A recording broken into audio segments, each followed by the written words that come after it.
Welcome back to the show. This is KDS Reviews. This is more on our episode we're going to call Flashback to the 80s, or Rewatch. This is about a movie that everybody thinks they actually know about, but do you really know about this movie? That's Back to the Future, starring Michael J. Fox.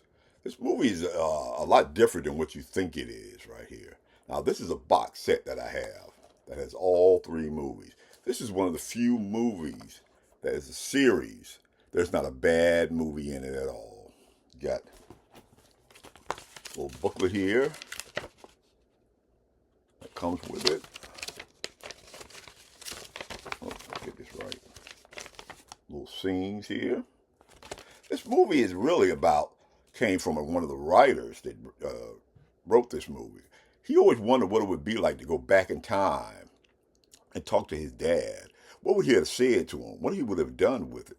This is a movie that it was filmed over almost 4 years, if you count the writing and the rewrites and how they finally got it off the floor. Now, originally this movie was supposed to be called The Man from Pluto, Spaceman from Pluto. I'm glad they changed that name. Spielberg had to do with that. The first original choice to play Marty McFly was Michael J. Fox, but he was tied up in Family Ties, and he couldn't get out of that. You remember Family Ties from the 80s? He was away from that, so they had to find someone else. Johnny Depp auditioned for this role. Robert Downey Jr.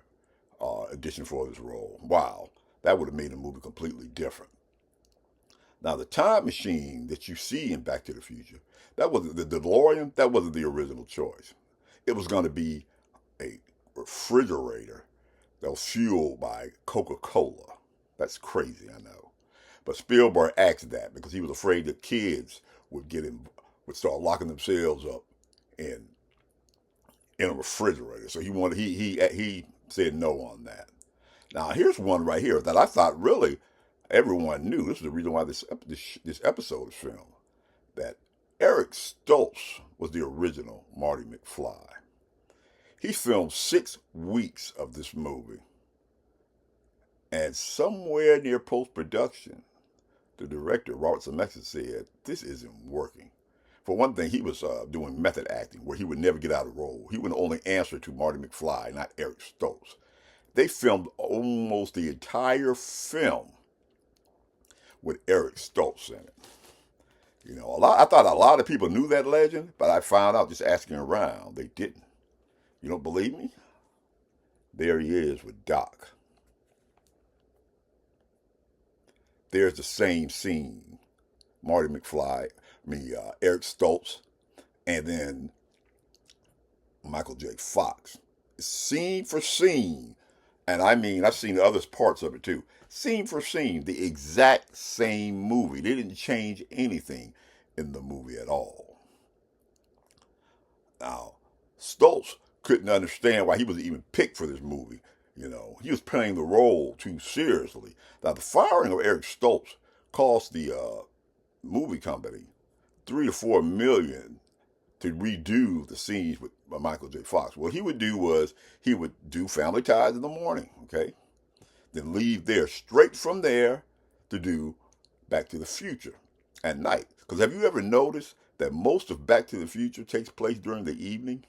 Now, this was on for months and months and months. He was falling asleep. They had to take him home, put him in his own house, because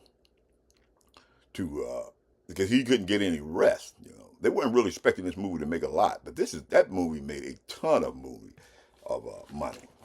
And it went on to spawn a sequel to it. Let's see here. We can get it out of the box. There it is. Back to the Future Part 2. Where he actually goes into the future because of something that his kids did, him and his girlfriend, his kids did, that messed up the future.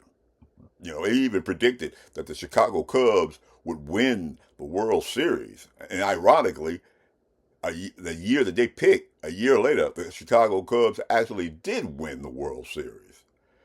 I remember this saying on TV, they said, well, Doc messed up the time continuum, and that's why it had waited off for a year. It didn't make quite as much money as the original Back to the Future did, but it still did good enough to spawn a third one right here, where they go back to the West, where Doc is. Doc goes back to the West.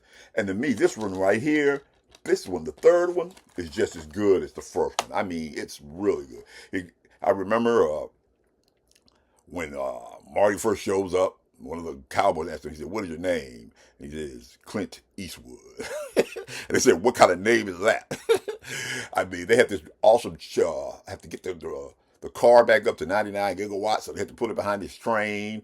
It says Mary Steenburgen in it. It is a really good, wholesome movie. I was really surprised at how good the third one is. The third one to me is just as good as the first one. Now, if you're one of my younger viewers and you haven't seen Back to the Future, wow, you really need to see this. But amazingly, I went around looking around on the streaming channel and hey, it was all over the place. One of those paid ones, you know. I won't mention which one, but one of those paid ones. It was, which is why this channel exists, you know. About physical copy, I didn't have to go, oh well, let me go pay $3.99, $4.99, $5.99. I've got the entire series right here in front of me, and I'm glad I did. This is an instant 80s classic. This is a continuation of the 80s rewatch. That's Back to the Future, starring Michael J. Fox. This is KDS Reviews. Remember, KDS Reviews is seen every Wednesday and every Sunday, and throughout the week we make commentary. If you like this type of content, then like, subscribe, and share. Make a comment down below about one of the 80 movies that you want me to cover.